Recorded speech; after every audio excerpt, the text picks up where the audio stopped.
The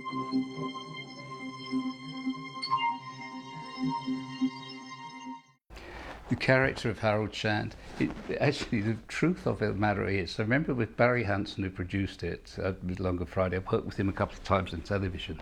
He got some money from Lou Gray to start to make a film, a movie.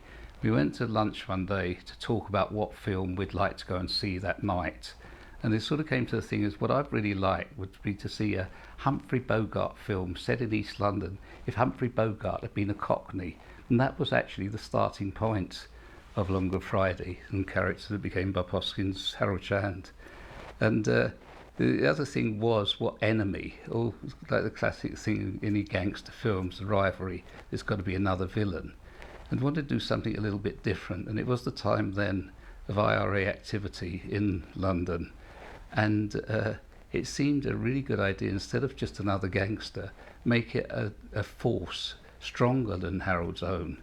So that's when the idea came of, if it was the IRA, then it was gangsterism versus terrorism. The capitalist, the gangster, against an idealist, the terrorist, and that clash. And it developed quite quickly. Actually, the funny thing was, the film's endured, but that was one of the fastest things I've ever wrote. I think it was been all in my head, so I hadn't really tapped it from the end of East London. And there's a great sense of the end of East London with the Longer Friday, I think, the wind down of the docks.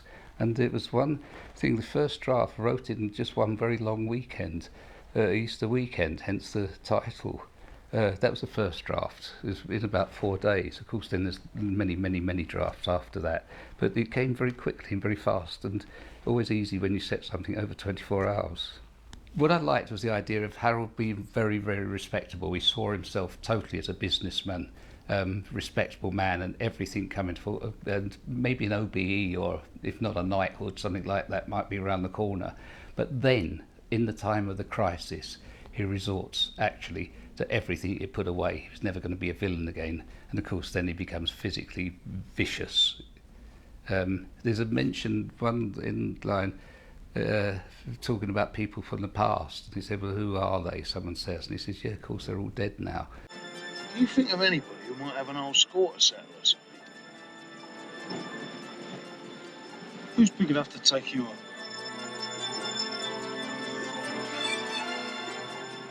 Well, there was a few. Like who?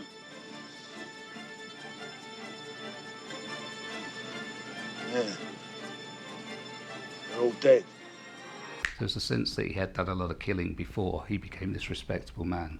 I like that kind of change. And then suddenly, in intense moments of real pressure, then you can't disguise it anymore. It comes out nakedly. And of course, then kills his, in a sense, son. He just had at the time a very successful TV series, Pennies from Heaven, so he was a good face in Britain. But I've seen him in the theatre over the years, and he came into acting quite late. It's no exaggeration. He went with a friend. He was a porter at the Covent Garden Market, a meat porter or vegetable porter, and he went with a friend who was nervous about going to an audition. Bob was at the bar, and they called him in. He actually went in instead of the friend. They said, read this. He read it and got the part, and that's how his acting began. Absolute natural. I couldn't imagine anyone else actually playing that Harold now. It looks as though it was written for him. It wasn't at all, but by God, it was great casting. I thought what he's got is he's got a humanity. There's an innocence almost about him. Yes, I believed the violence. I believed he was dangerous, and those black eyes, suddenly I believed it, yes, when he's going to wipe out the IRA and try. But also there was a kind of innocence about him, was rather nice. It was kind of nice. You didn't hate. He did quite awful things in it, but you rather loved him. Yeah, and I think also we've seen it in recent years, and it's quite funny with a young audience. They're absolutely rooting for him. John Ball, Dunkirk spirit, and all that kind of stuff. And actually, where he can deliver lines with menace and humour, I think that's in the writing very much. You're not quite sure. Some of the lines you're laughing, but hey, what do you think that's funny? No, it's not funny at all. This is too dangerous. Bob gets that mixture so fabulously well. I mean, a geezer now to the floor. A man of your education would definitely have spotted that, wouldn't he? Actually, I've got to say, from working a lot in the theatre before I came to do this, I think the style, if it is my kind of style with the humour and danger, from theatre, if you want to be serious, if you can make an audience laugh, you've got them on your side when you want to be serious. And that's very much, I think, Harold in there. He's entertaining, but by God, don't cross me, yes?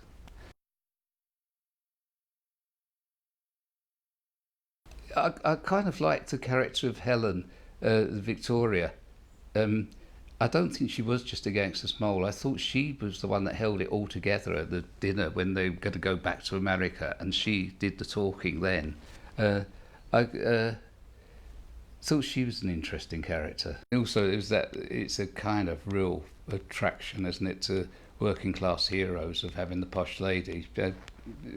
Mick Jagger and Marianne Faithfull. It goes on. It's a very British thing, that, isn't it? Once the classy lady, and certainly it was with what's it, the Russian mafia now, isn't it? All those beautiful blonde women. Yes, but no, that was dead right, and I think he loved the idea of her going to Benetton with Princess Anne. Yeah, rub that in. Yeah, you played hockey with Princess Anne.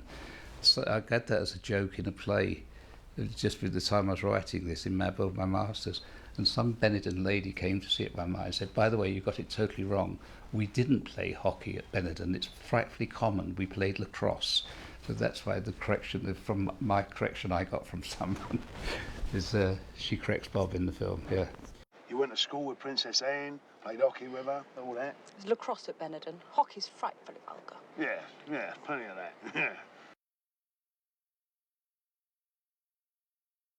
Her sister had got the part. She was an actress, and she was stuck in America. There was an airstrike, and she couldn't get back from America to do the filming. So she suggested her sister, and she's never forgiven Gillian for getting the role.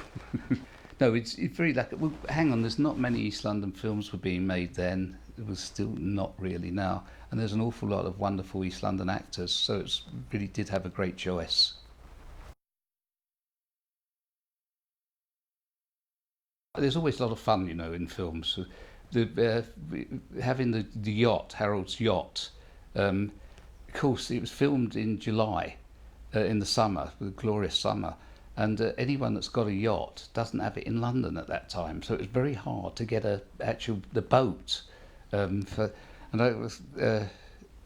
Do remember to get one from the guy that owned it. We had to fake out that. The way actually, have you ever done any filming?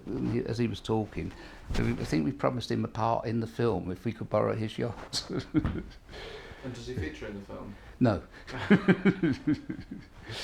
but the boat does. Yeah.